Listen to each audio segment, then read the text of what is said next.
Elisha शर्विक लोंडे की सेवकाई है और आप देख रहे हैं the supernatural resurrected life fellowship द्वारा संचालित। हेलो सभी को, जय मसीह की फिर एक बार और अब इस एपिसोड में आप सभी का स्वागत है।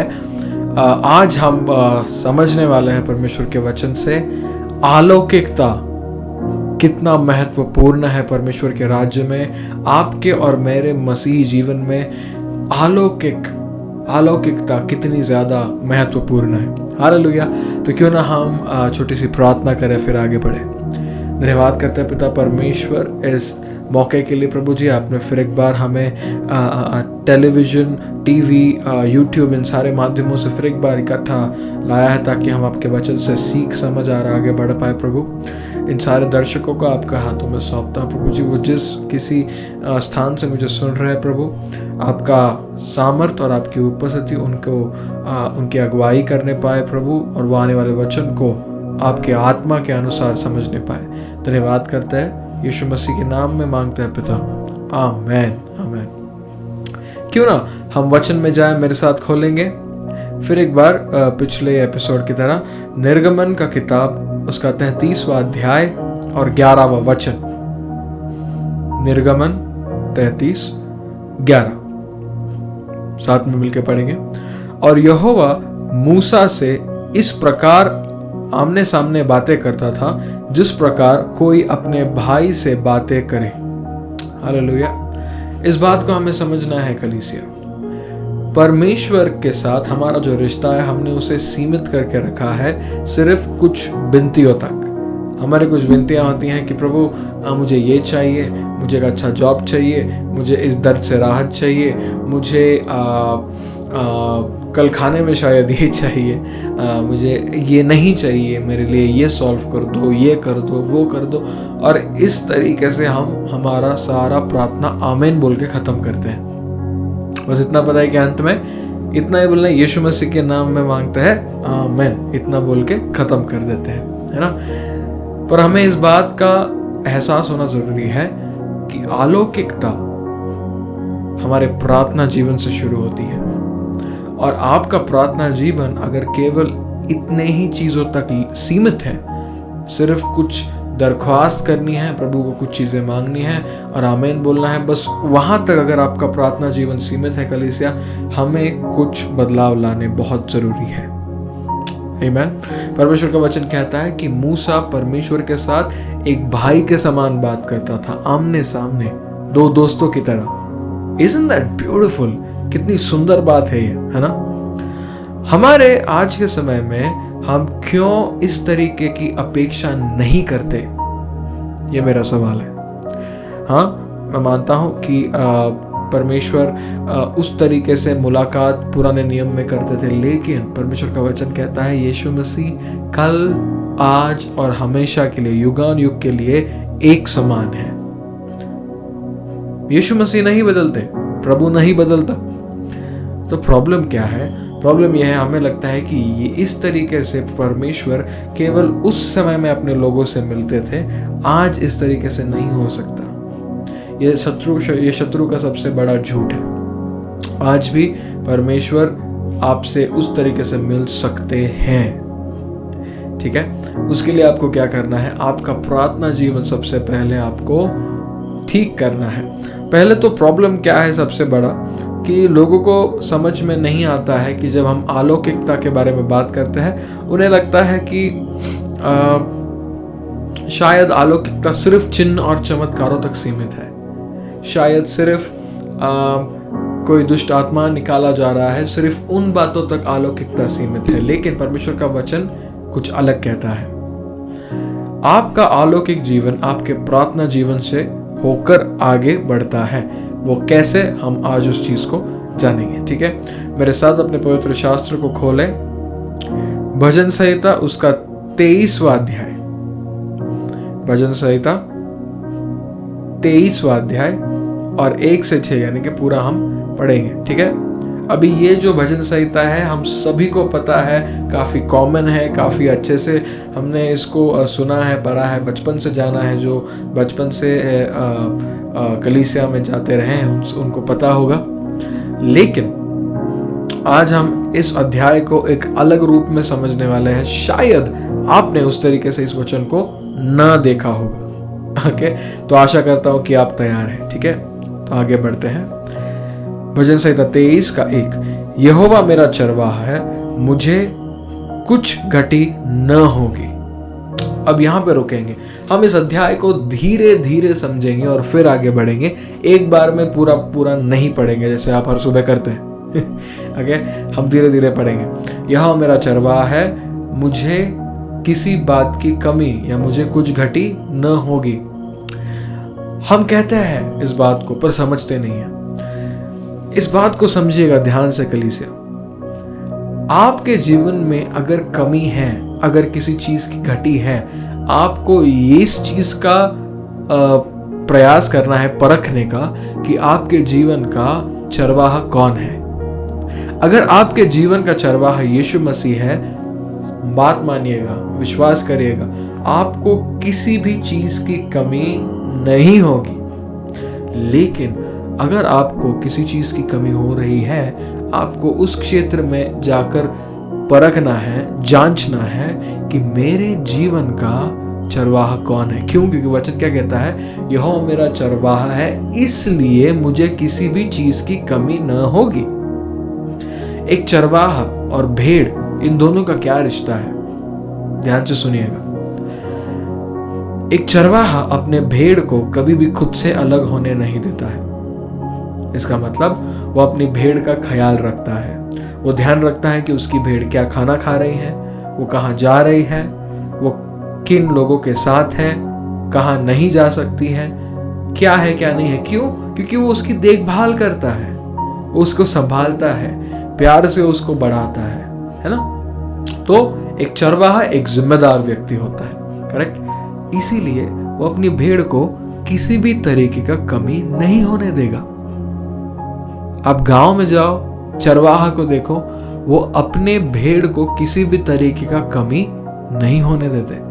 हर तरीके में उनका ख्याल रखते हैं, हर तरीके में उनका एकदम सुंदर रीति में ख्याल रखते हैं।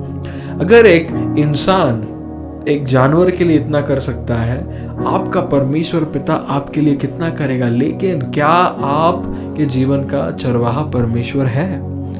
क्यों ये बात जरूरी है? क्योंकि एक भेड़ एक चरवाहा के पीछे चलती है ना। अगर आपके जीवन का चरवाहा प्रभु खुद है और अगर आप उसके पीछे चलो, आपको किसी बात की कमी नहीं है। लेकिन अगर आपके जीवन का चरवाहा परमेश्वर न होकर कोई और है, आप किसी और के पीछे चल रहे हो, तो आपको कमी होगी। ताजुब की बात बताऊं, मानो या ना मानो, आप आपके खुद के जीवन के चरवाहा भी ठहर सकते हो, जाने अनजाने में। आप मुझे पूछते हैं कैसे? सीधा उत्तर है, पास्टर प्रभु ने मुझे वो 10 साल पहले वो प्रोफेसी किया था, लेकिन वैसा कुछ हुआ नहीं, तो फिर मैंने वो सारा प्रोफेसी भुला कर कुछ और ही करना शुरू कर दिया क्योंकि मुझे वो चीज पसंद थी। क्या परमेश्वर नहीं चाहता कि आप आपके मन पसंदीदा क्षेत्र को चुने और जिंदगी में आगे बढ़े? ऐसा कुछ नहीं है, ऐसा कोई प्रॉब्लम नहीं है। लेकिन अगर परमेश्वर ने भविष्यवाणी के द्वारा आपको कुछ अलग बताया था पर आप कुछ और ही कर बैठे, इतना आप निश्चित रूप में कह सकते हैं कि अगर आप उस भविष्यवाणी के द्वारा जाते तो आपका भविष्य जितना उज्जवल अब है उससे कहीं ज्यादा होता, क्योंकि वो वाणी परमेश्वर से आई थी। पर उस समय आपने शायद क्या किया? आपने अपने हिसाब से निर्णय लिया और आगे कल क्या करना है, क्या होगा नहीं होगा, वो आपने चुना। रिजल्ट क्या था? सब सही है, लेकिन चरवाहा आप आपके खुद बने, वहां पे प्रभु नहीं है। That is the most dangerous place to be in. खुद का चरवाहा न बने, वो सबसे ज्यादा खतरनाक जोखिम भरा स्थान है। अगर कोई विश्वासी किसी स्थान में अधिक जोखिम भरे स्थान में हो सकता है तो वो ये है, खुद का चरवाहा न बने। ओके, आगे बढ़ेंगे। वह मुझे हरी हरी चराइयों में बैठाता है, वह मुझे सुखदाई जल के झरने के पास ले चलता है। मेरी बात को ध्यान से सुनेगा। वहां पे वह मुझे हरी हरी चराही में लेके जाता है, नहीं बैठाता है, नहीं बोला है, चराहियों में, चराही में नहीं, चराहियों में, यानी कि एक से अधिक, ज्यादा, अनेक। जब आप परमेश्वर का वचन पढ़ते हैं प्रार्थना के समय में, परमेश्वर का आत्मा आपको उसकी वचन की गहरी बातों में से होकर लेके जाके बैठाता है। परमेश्वर का वचन आपका आत्मिक भोजन है। एक भेड़ का भोजन चराही है, चराहियों में उसे अच्छा घास मिलता है, अच्छा खाना मिलता है। परमेश्वर का आत्मा आपको, आप जब परमेश्वर का वचन पढ़ते हैं, परमेश्वर का आत्मा क्या करता है, आपको हरी हरी चराहियों में लेके जाता है। अलग अलग प्रकाशनों को आपको परमेश्वर का आत्मा देता है। यानी कि आप शायद इस बात से सहमत हो, आप जब भी एक वचन को उठाइएगा, सिर्फ एक, और उस एक वचन को आप दिन में 10 बार बारी बारी से पढ़िएगा। हर बार जब आप पढ़ोगे, हर बार परमेश्वर का आत्मा आपके भीतर एक नए प्रकाशन को देगा, एक नए मतलब को समझाएगा, एक नई बात को बतलाएगा। क्यों? क्योंकि वो एक चराहे में नहीं लेके जाता है, हरी हरी चराहियों में लेके जाके बैठाता है। यानी कि एक स्तर का खाना नहीं, अलग अलग भूमि का अच्छा अच्छा खाना खिलाता है। एक ही रेवलेशन, एक ही प्रकाशन आपको नहीं देता। हर बार जब आप परमेश्वर का वचन गहरा और गहरा, अधिक ज्यादा पढ़ते जाते हो, वो आपको अलग अलग स्तर पे लेके अलग अलग लेवल का वचन खिलाता है। अगर परमेश्वर आपका चरवाहा है तो काफी लोग वचन खुद के बल पर समझने का कोशिश करते हैं। अरे इसमें ये लिखा है, इसका मतलब ये होगा। खुद के चरवाहा न बने, परमेश्वर को अपना चरवाहा बनाए रखे। आप आश्चर्यचकित रहोगे किस रीति में आपको परमेश्वर का वचन समझने लगेगा। कल तक आप शायद कहते रहोगे, पास्टर समझता नहीं था कुछ, इतना प्रॉब्लम होता था, पर अब समझ में आ रहा है, अब समझ में आ रहा है, नया नया सीखने मिल रहा है। कैसे? आपके जीवन का चरवाहा परमेश्वर खुद। हालेलुया। आगे पढ़ेंगे, यहाँ पर लिखा है, वह मुझे सुखदाई जल के झरने के पास ले चलता है। सुखदाई झरना, पानी को, झरने को और एक व्यक्ति के साथ उसकी तुलना करी गई है। वो व्यक्ति कौन है? परमेश्वर पवित्र आत्मा, गॉड द होली स्पिरिट। पवित्र आत्मा को संबोधा गया है जीवित जल, पानी, इस नाम से। यानी कि पवित्र आत्मा के साथ एक गहरे रिश्ते के अनुभव को यीशु मसीह आपको देते हैं। जब आप उसको चुनते हैं कि वो आपके जीवन का चरवाहा बने।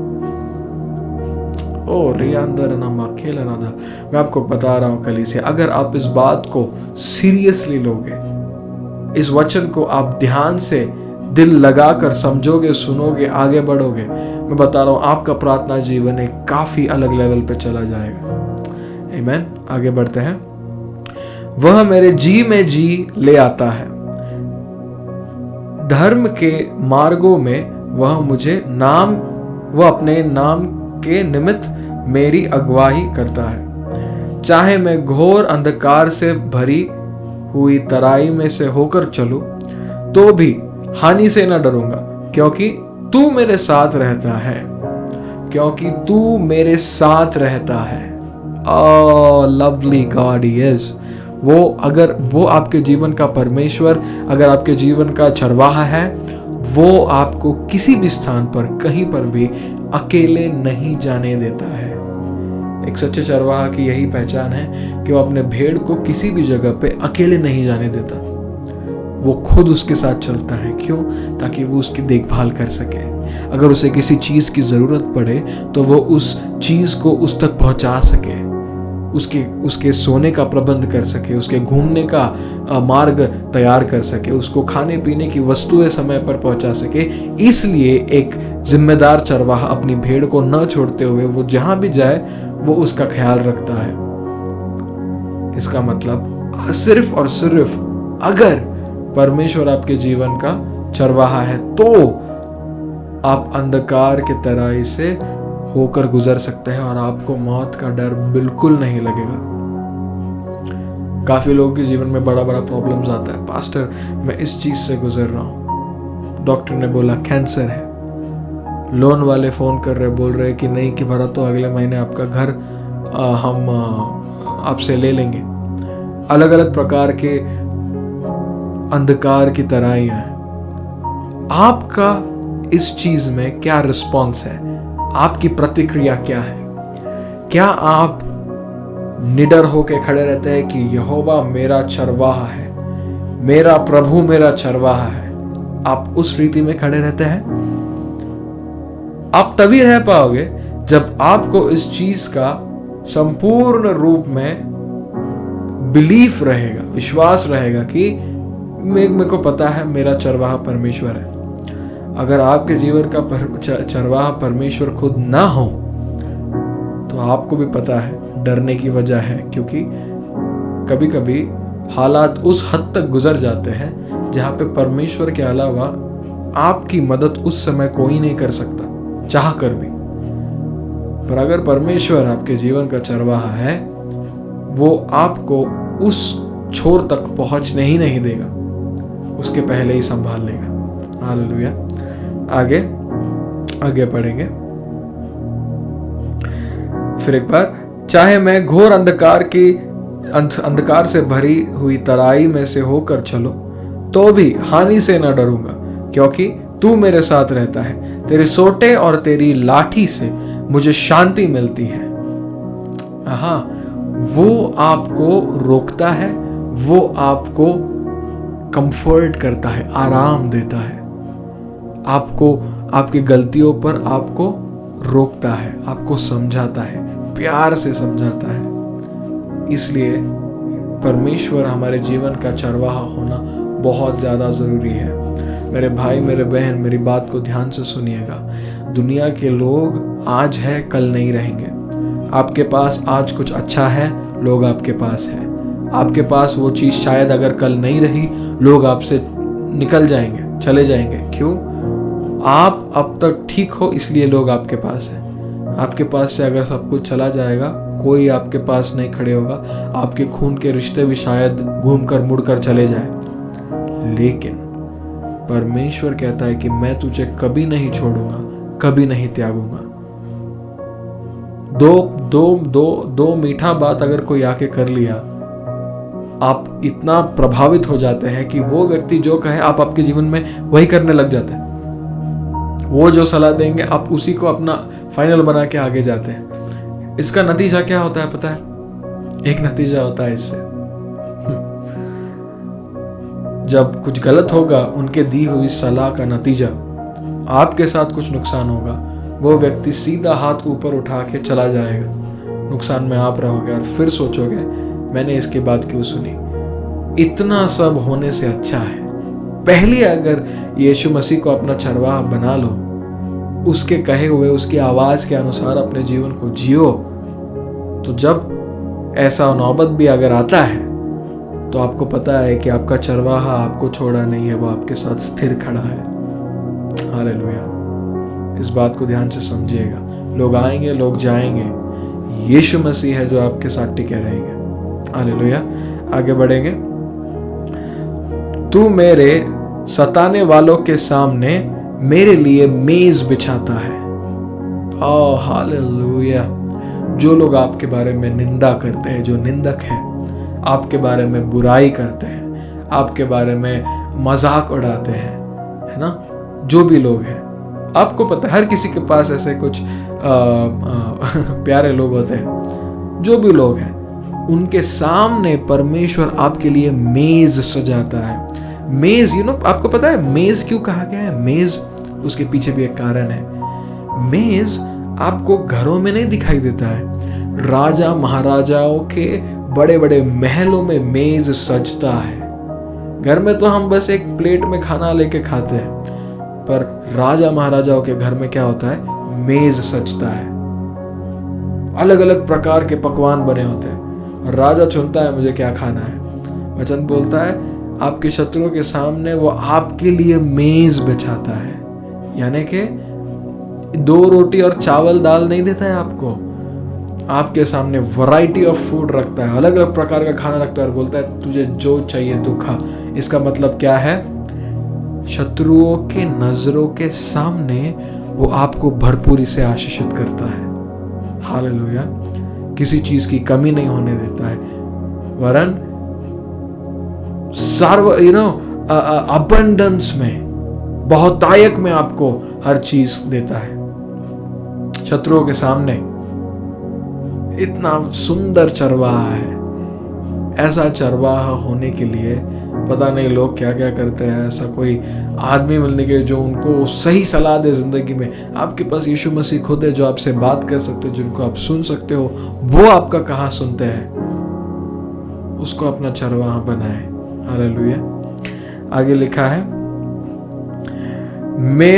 मेरा कटोरा उमड़ रहा है निश्चय। ओके, हम शायद एक आयत आगे चले गए। यहाँ पे लिखा है, तू मेरे सताने वालों के सामने मेरे लिए मेज बिछाता है, जो हमने अभी पढ़ा। आगे लिखा है, तूने मेरे सिर पर तेल मला है। अंग्रेजी में लिखा है, for you anointed my head with oil. कहने का मतलब है कि तू मेरे सर पर तेल से अभिषेक करता है, मुझे अभिषिक्त करता है। क्यों? कभी सोचा है इस बात का? इस वचन का अर्थ कभी सोचा है? थोड़े मैं बताऊंगा, ज्यादा समय नहीं लूंगा। आज भी अगर आप गांव में जाओ और देखो जो चरवाहा है वो अपनी भेड़ का किस प्रकार से ख्याल रखते हैं, देखभाल करते हैं, तो आप एक चीज देख पाओगे। एक चरवाहा अपनी जो भेड़ है ना, उसे हमेशा तेल लगाता है। क्यों? सवाल यह है कि क्यों हमेशा तेल लगाता है? क्योंकि जो कीड़े होते हैं उस तेल के कारण वो उनके नजदीक नहीं आ पाते। अगर वो तेल चरवाहा ने भेड़ पर नहीं लगाया, उसका नतीजा क्या होगा पता है? कीड़े आते हैं, जो भेड़ है उसके नाक के अंदर छोटे छोटे अंडों को डालकर चले जाते हैं। उसका नतीजा क्या होता है कि जब वो उन अंडों में से कीड़े निकलकर बाहर आते हैं, भेड़ को अंदरूनी रूप में तकलीफ होता है, बड़ा अनईजीनेस, बहुत डिस्कम्फर्ट फील होता है। वो अच्छा महसूस नहीं करते, बड़ा दिक्कत होता है उन्हें, बहुत मुश्किल होती है उन्हें। पर वो सबसे ज्यादा भोले जानवरों के लिस्ट में आते हैं। बहुत मासूम होते हैं भेड़। तो वो क्या करते हैं? आपकी तरह और मेरी तरह उनके पास हाथ और उंगलियां नहीं है कि अगर कुछ बाल में कुछ फंसा है तो निकाल ले, है ना? वो तो उस चीज को नहीं कर सकते। ना उनको जबान है ठीक से, ना बोल पाते, ना कि वो हमारे और मेरी आपकी तरह वो अपने चरवाहा को जाके बोल पाए कि ऐसा ऐसा हो रहा है। तो वो क्या करता है पता है? वो जाकर एक दीवार को ढूंढते हैं और जोर से जाके भाग कर अपने सर को बार बार उस दीवार पर जोर से पटकते हैं। क्यों पटकते हैं पता है? इस आशा में कि अंदर जो तकलीफ जो हो रही है वो रुक जाए। पर क्या वो तकलीफ रुकती है? नहीं। और इसी चक्कर में वो भेड़ अपने प्राण को खो देता है, वहीं पर मर जाता है। हमारा आत्मिक जीवन इसी प्रकार है। अगर हम हर रोज यीशु मसीह के चरणों में नहीं बैठते, हर रोज उसके साथ हम समय नहीं बिताते प्रार्थना में, हर रोज उस नए ताजे अभिषेक को नहीं स्वीकारते हमारे जीवन में, कीड़े आपके जीवन में आने के लिए रुके हैं। मेरे भाई मेरे बहन, ध्यान से सुनिएगा इस बात को। दुष्ट आत्माएं रुकी हैं बिकॉज अनॉइंटिंग प्रोटेक्ट्स यू। परमेश्वर का अभिषेक आपकी सुरक्षा करता है। अभिषेक आपको बचाए रखता है इन कीड़ों से, इन दुष्ट आत्माओं से। प्रॉब्लम कब होता है? जब भेड़ दूर भागता है चरवाहा से, और अब क्या होगा? चरवाहा तो ढूंढ रहा है बेचारा, चाहता है, पर क्या वो भेड़ को तेल लगा पाएगा? नहीं। क्यों? क्योंकि भेड़ उसके नजदीक है ही नहीं। वाह! हम प्रभु तो चाहता है, पर हम प्रभु से इतना दूर जाते हैं दुनिया की चीजों में व्यस्त होके कि जब वो हमें अभिषिक्त करना चाहते हैं हम दूर भागते हैं। हम चाहते ही नहीं है उसके नजदीक रहना। तो वो चाह कर भी आपको कैसे अभिषिक्त करे? Remember, God never forces. परमेश्वर आपको कभी भी जोर जबरदस्ती नहीं करेंगे। चुनाव देंगे, आमंत्रण देंगे, न्योता। आओगे तो बढ़ोगे, नहीं आओगे उसका दिल टूटेगा, पर कुछ नहीं कर सकते, है ना? इसलिए परमेश्वर के करीब रहो। हालेलुया। आगे पढ़ेंगे। परमेश्वर का वचन आगे कहता है, मेरा कटोरा उमड़ रहा है, यानी कि भरपूरी, किसी चीज की कमी ना होगी। हर चीज में आपका कटोरा उमड़ेगा। फाइनेंसेस, आर्थिक रूप में, पास्टर आर्थिक रूप में बड़ी समस्या है, पैसा ये हो रहा है वो हो रहा है, परमेश्वर को अपना चरवाहा बनाओ। आपका जितना जरूरत है उससे ज्यादा होकर आपका कटोरा भर के उमड़ेगा। हालेलुया।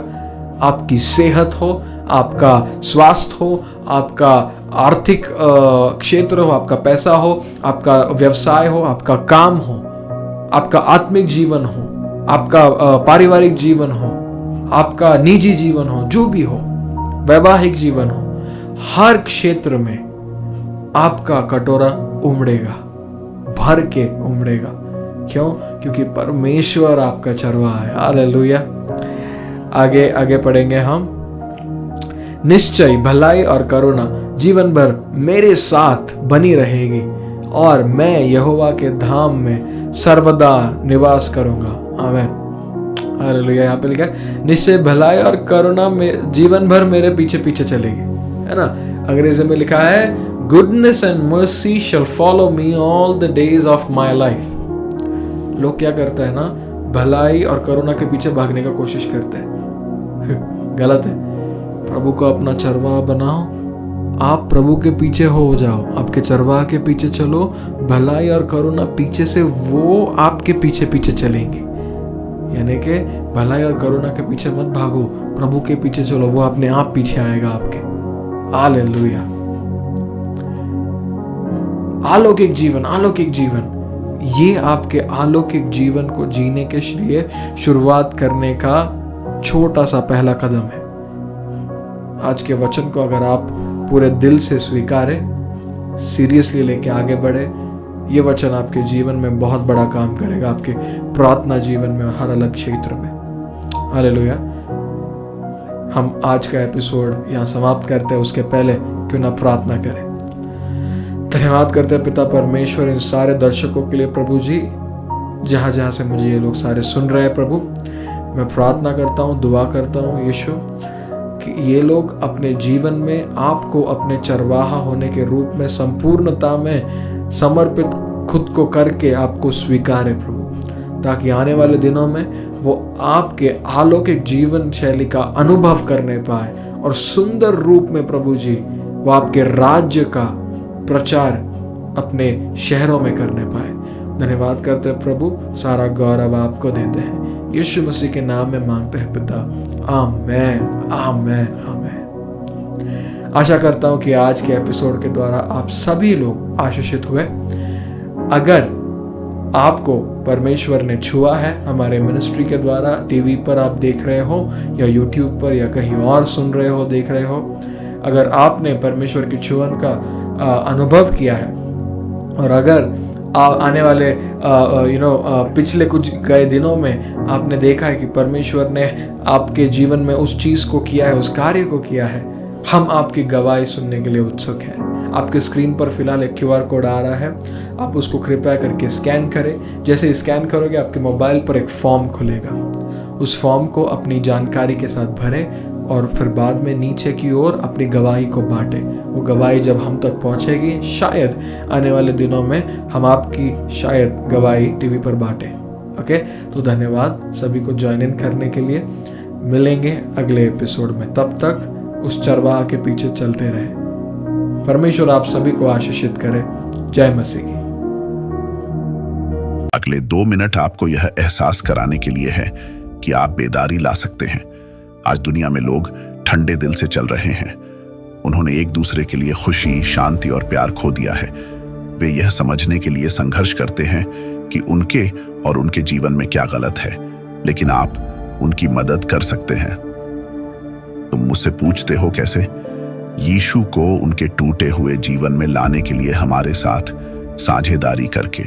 आपका भेंट हमें परमेश्वर के शब्दों से भरी ऐसी मीडिया सामग्री को फिल्माने में मदद करता है जो उनके जीवन का निर्माण और परिवर्तन करेगा। इतना ही नहीं, बल्कि हमें परमेश्वर के प्रेम और अभिषेक के साथ भारत के विभिन्न शहरों और राज्यों में भी ले जाता है। हम प्रार्थना सभाओं की व्यवस्था और आयोजन भी करते हैं। आज मौका है बेदारी लाने का। आज हमारे साथ भागीदार बने और बेदारी जनक बने। हमारे साथ साझेदारी करने के लिए इस QR कोड को स्कैन करें। कृपया फॉर्म सही से भरें।